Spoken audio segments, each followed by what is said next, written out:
Close your eyes. Feel the ground beneath your feet. It's solid, dependable. Now imagine that stability vanishes. It is the year 2055. The coastlines have receded, swallowing Miami, Shanghai, and London. You are no longer a citizen of a country. You are a resident of Pacific Prime, a sovereign hexagon drifting in international waters. But there is a catch. The city isn't just floating, it's moving. And right now, it's moving directly into the path of a Category 6 typhoon. Suppose you lived in a floating city above the Pacific Ocean. This isn't just a cruise ship, it's a self-sustaining nation-state powered by the currents. We grew our food, distilled our water, and wrote our own laws. We thought we had escaped the chaos of the dry lands, but we forgot one variable. The ocean doesn't care about engineering. There is a structural flaw in Sector 7, the Rim District, that the architects ignored. By the end of this video, you will understand why the rich live in the center and why the poor are praying for the storm to end before the latches break. How does a city survive on water? Biomimicry. The city is designed like a giant lily pad. It is composed of 50 interlocked hexagonal platforms made of biorock, concrete that grows stronger with electric current and seawater. We are tethered to the seafloor by synthetic cables 4 miles long, but we are not fixed. We drift in a 10-mile radius, riding the swells rather than fighting them. The first month is the hardest. It's the land sickness. Your inner ear never rests.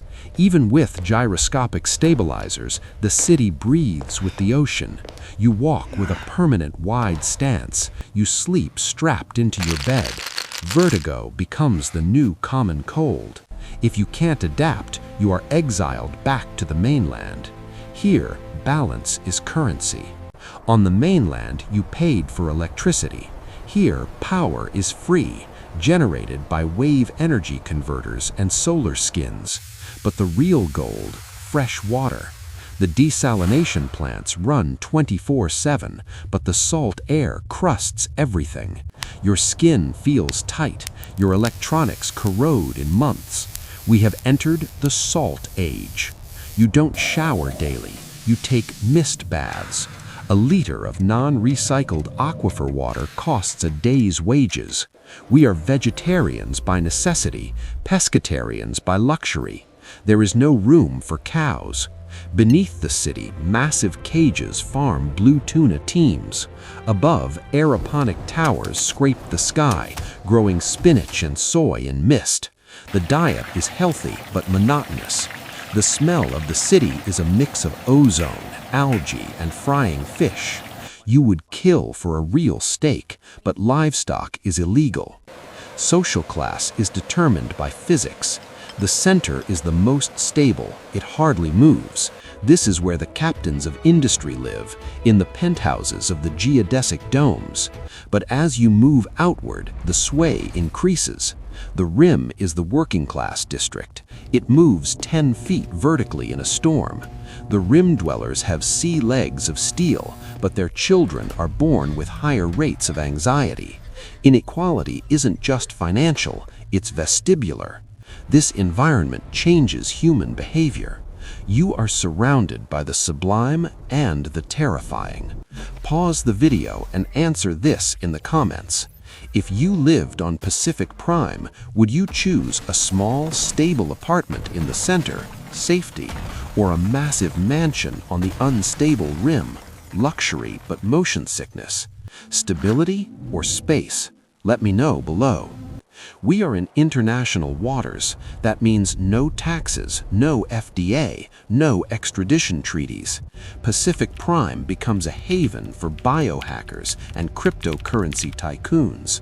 Laboratories conduct genetic experiments that are banned on land. We are the Wild West, just wet. But freedom has a price. There is no police force. There is only private security. If you can't pay your subscription fee, they don't answer your distress call. You'd think we're alone. We aren't. Climate pirates roam these waters, desperate refugees on retrofitted barges who see our floating utopia as a target. They don't want gold, they want our water filters. The city is a fortress. We have sonic cannons and microwave denial systems. When the alarms sound, it's not a drill, it's a siege. Thalassophobia, the fear of deep bodies of water, evolves into the blue stare.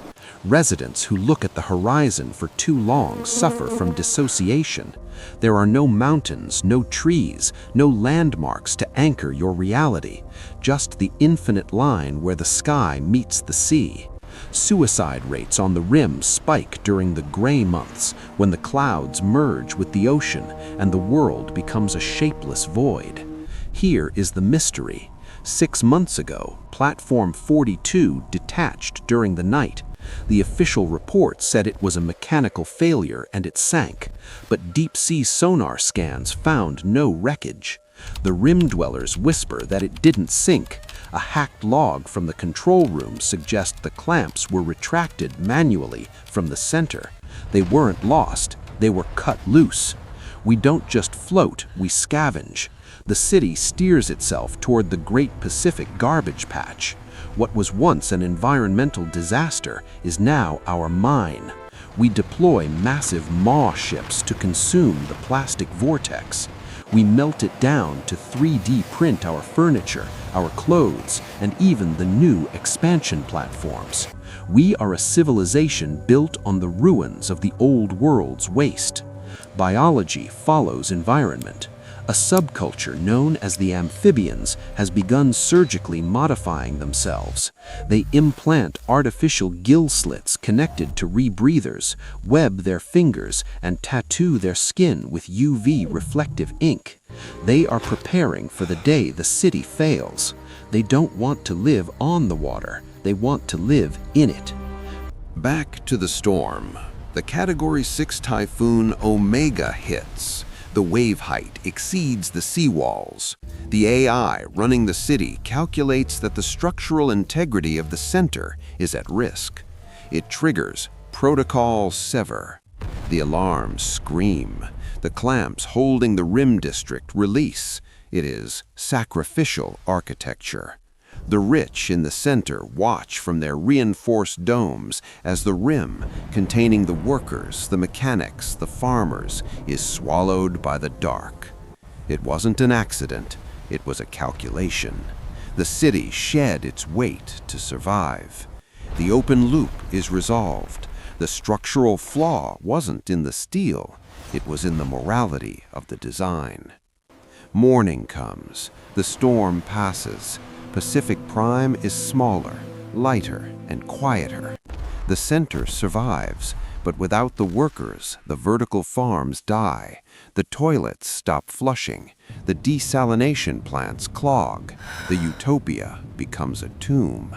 The survivors realize that a city is not made of platforms, it is made of people.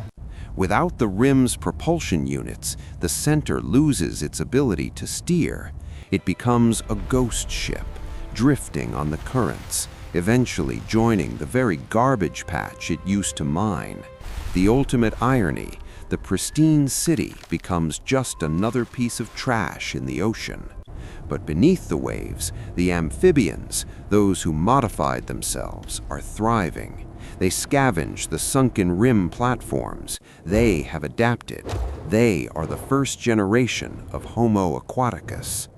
The future doesn't belong to those who build towers above the waves, but to those who learn to breathe beneath them.